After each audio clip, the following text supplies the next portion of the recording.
Hi, my name is Omar Cruz from the Group 3. This is my summary about the series Die Zero.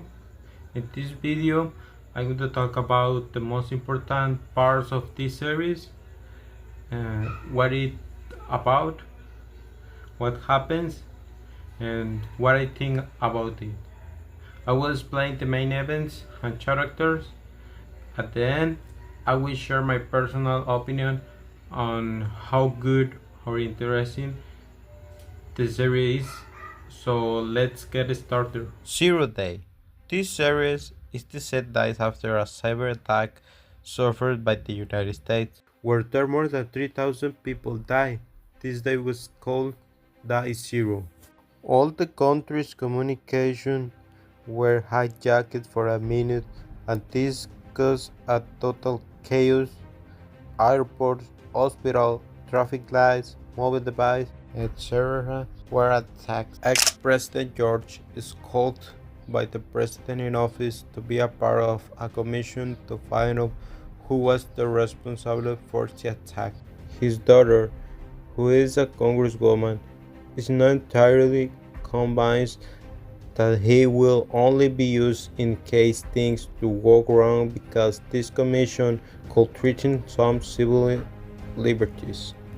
George ends up agreeing to be part of the commission. Before all this, he had received a call where he was given some important data that he writes down in his notebook. Everything points out that the culprits are the Russians. The president wants to act without much evidence, but George continues investigating and writing down everything in his notebook. A hacker is identified and arrested, but he denies having participated in the cyber attack. A journalist, the detractor of George, begins to blame him for having invented the terrorist group to free Moscow from the attack, and the arrest is being to generate outrage.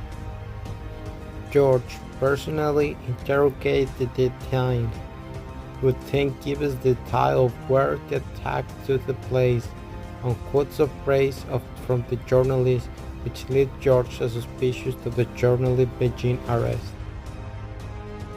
The next day, a financial system is hacked. People are very angry about what happened and demand explanation.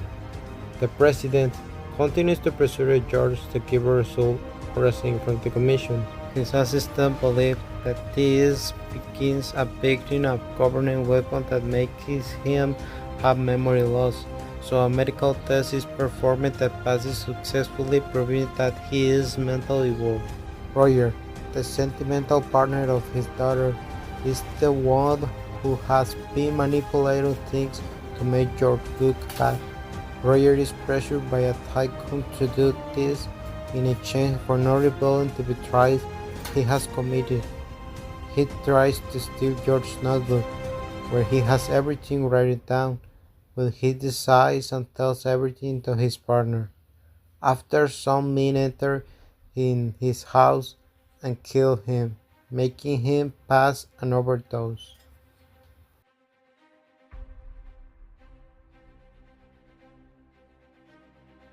George checks his notebook and discovers a letter that Roger left him where he leaves a clue.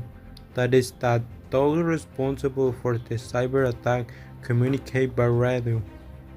They catch a guy who works for a multimillionaire technology company and arrest the owner of this company.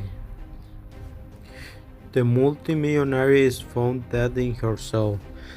There is a second cyber attack, and her daughter confessed to him before that he, George, discovered that team that together with more members of the government are the responsible for the attack because she thought it would generate national unity, and she ends up realizing the magnitude of her decision.